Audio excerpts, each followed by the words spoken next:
Okay, so let's picture that hearing room. That morning, Hmm. you could really feel the tension. Yeah, absolutely. Outside, it was all gray and overcast, which sort of mirrored the mood inside, didn't I it? really did. On the surface, it looked like business as usual, Yep. Congress stuff, techs with mics, staffers at their folders. Right, the normal scene. But underneath, there was this feeling like something was definitely about to happen. And it's interesting how that everyday setting, became the stage for such a significant clash. The details really paint that picture of anticipation. They really do. And then you had Marjorie Taylor Greene, gavel in hand, sort of projecting this almost rehearsed confidence. Hmm. It really felt like she had this script she wanted to stick to, right?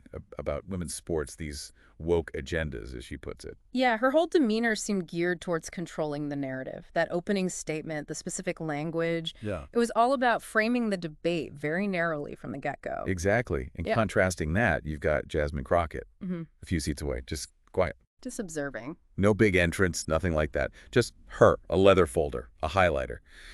And apparently that folder was packed with receipts, not just talking With points. seats, yeah. And she's just watching Greene, taking notes, really And that focused. contrast is striking, isn't it?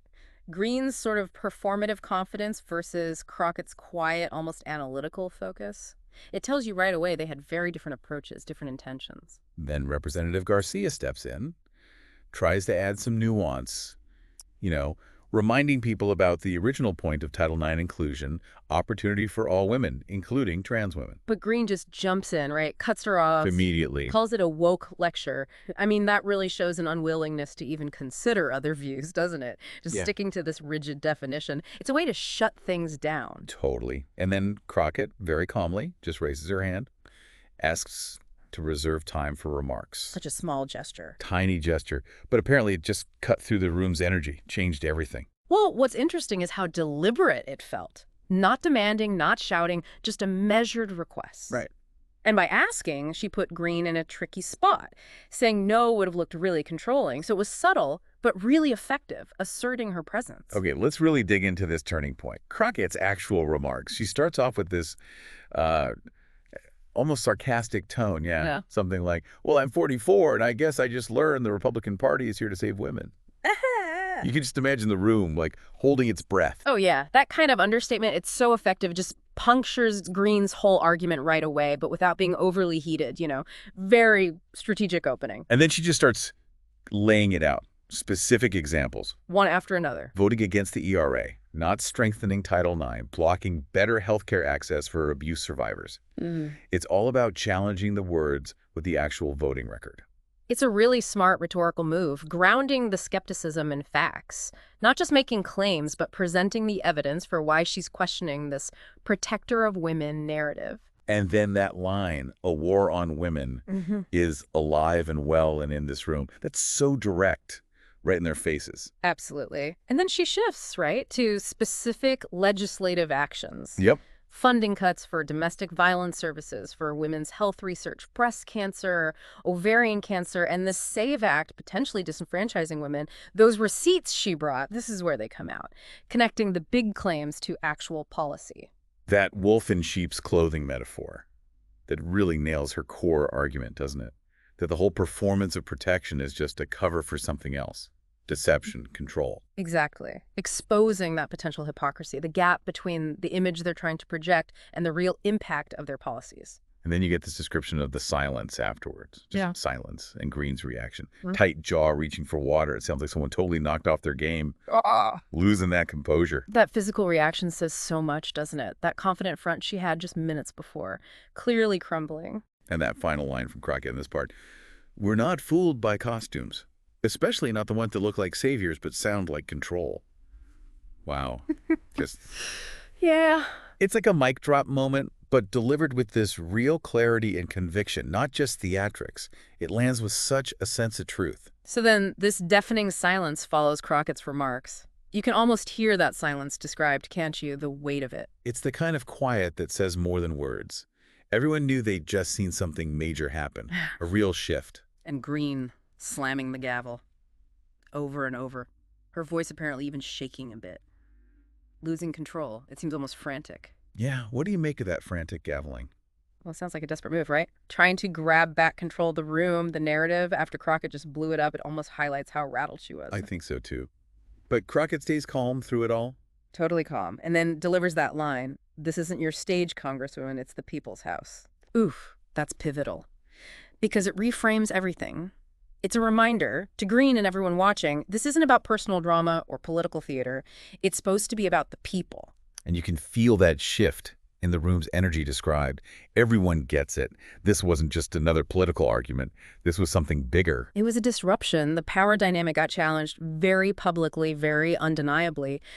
That political fracture they talk about, it feels like the ground literally shifted under their feet. So the next day, Greene tries damage control.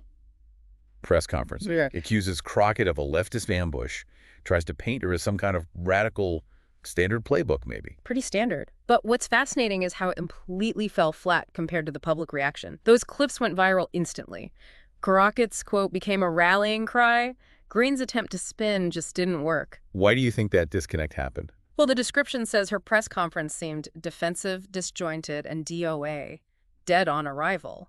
Even some conservative media were reportedly hesitant and online.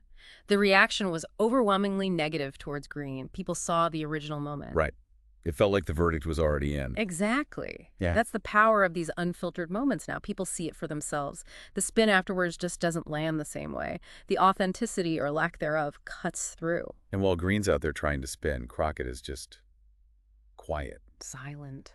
What's the effect of that silence? Well, it's strategic, isn't it? It reinforces the idea that her statement was strong enough on its own. She doesn't need to get into the mudslinging. It gives her this air of confidence, of conviction. Meanwhile, behind the scenes, things sound tense on the Republican side. Hmm. Staffers, lawmakers meeting, realizing they've lost the narrative. Congressman Haskins apparently called it a political embarrassment. Pretty blunt. That internal reaction is key. It shows the impact wasn't just superficial. It caused real concern, a sense that maybe they had messed up within the party itself. And this question starts bubbling up. Is Greene actually becoming a liability now, not an asset? It feels like a potential turning point in how she's seen, even by her own side. Exactly. And you see the contrast. Greene doubles down, gets louder, Crockett stays silent. It just amplifies that question. Who looks stronger? And Crockett's silence sends a message, right? Like, I said what I needed to say. Let them keep talking. People saw what happened. I trust people to recognize the truth. And it seems that trust paid off, given the public reaction and those internal GOP worries. We see this ripple effect described. Across the country, people feeling tired of all the political noise, looking for clarity. And this hashtag, We Speak Truth hashtag pops up, starts spreading everywhere. Yeah, across different groups. What was it about this moment that sparked that kind of reaction, do you think? I think it tapped into something deeper. This exhaustion with political posturing, maybe, a real hunger for authenticity.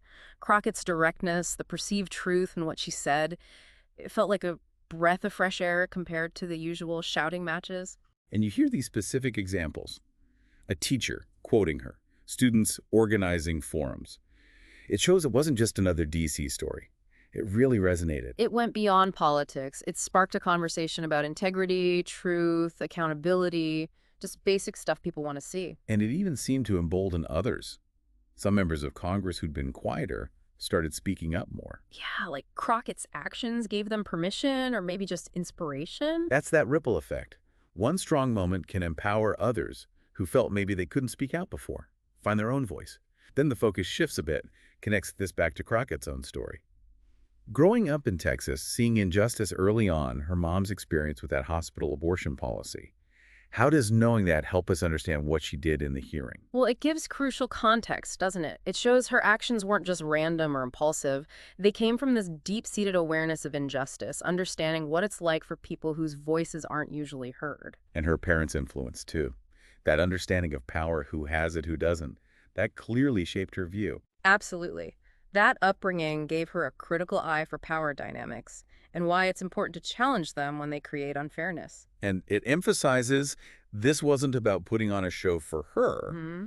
It came from real conviction, shaped by her work as a civil rights lawyer, fighting for marginalized groups. How do you think that legal background played into it? Well, probably gave her that focus on facts, on evidence, Yeah. like building a case. She wasn't just ranting, she was presenting her argument with, lawyerly precision. Makes sense. And her reason for getting into politics in the first place, feeling like there was too much inaction, needing to be a voice for the voiceless, it really brings it all back to that moment in the hearing room. It really does. It underlines that this wasn't just a one-off. It was consistent with her whole career, her whole commitment to fighting for fairness. Okay, so the hearing eventually resumes. Topic shifts to anti-Semitism, Sure. but the tension is still there. And then Greg Casers steps up, Uh-huh. asks this really pointed question to the Republicans Yeah, that was something. about condemning Donald Trump's very fine people comments after Charlottesville. Why that specific question right then? Well, it was incredibly powerful because it forced the issue of consistency, didn't it? Are they committed to fighting all hate? Charlottesville has become such a symbol for many regarding, the normalization of extremism. And the silence that followed, described as the loudest silence in Congress. Not one Republican raised a hand. That's a potent image.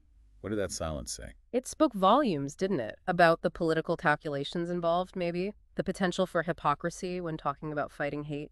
It suggested, perhaps, a selective condemnation based on what's politically convenient. And Caesar connects that silence directly to combating anti-Semitism.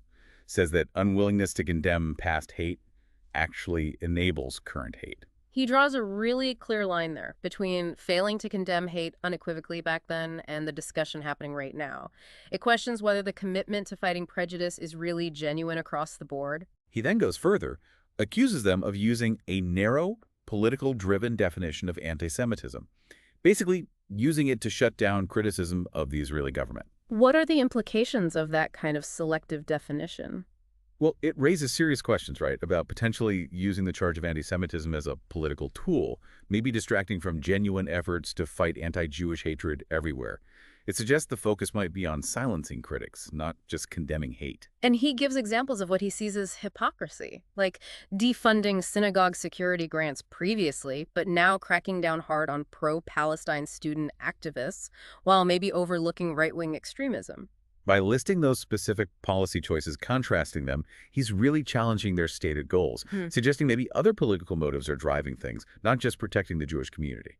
And he wraps up with this powerful statement about political theater versus the real work of justice, which brings us right back to the main theme. Yeah, absolutely. That crucial difference between just performing politics and actually doing the hard, authentic work needed for real justice and truth. So these moments, Crockett, Cesar, Garcia, they kept spreading online. This idea of a choir of clarity emerging, the sense that truth delivered with real purpose can actually break through the noise. It suggests that these individual acts, when they're clear and courageous, can amplify each other, create this collective voice that really resonates. And there's that touching story, the letter from the 14-year-old girl, and Crockett's reply about speaking truth without fear. It really shows the personal impact these things can have. Definitely. It grounds it, doesn't it? Yeah. Shows how these moments inspire people, especially younger generations. Makes them feel like their own voice matters. And then you see the tangible results mentioned. Increased voter registration, this We Speak Truth Foundation getting started, shifts in public conversations. It wasn't just talk. It seems to have sparked actual change. Which demonstrates the power these moments can have, right? To galvanize people into action, leading to real shifts in how people engage and what they talk about. And the contrast with Marjorie Taylor Greene's influence, which seemed to be diminishing by the end of this account, is pretty stark. Yeah, it suggests maybe in the long run, authenticity and sticking to the truth have more staying power than just making noise and performative outrage. The whole thing wraps up with this image of Jasmine Crockett in the Capitol, thinking about the ongoing fight and her quiet promise. We fight, we lose, we fight again, and one day we win. It's a really powerful closing thought. Really captures that resilience, doesn't it? That commitment, the long view you need when you're fighting for big changes. So wrapping up this deep dive, what's the big takeaway for you? For me, it's really about the power of truth spoken clearly, the surprising strength of strategic silence sometimes, and how individual actions, even in a chaotic place like a hearing, can actually ripple outwards and create real change. I agree. It really drives home why it's worth looking past the surface noise, understanding the deeper currents. These moments can tell us so much about power, performance, and that constant search for justice. It really makes you think, doesn't it, about those times, maybe in your own life or just out in the world, where silence either lets bad things happen or becomes this incredibly powerful tool for resistance. Yeah. What can we learn from all this about the best ways to speak truth, especially when the world feels so incredibly noisy? Definitely something worth pondering.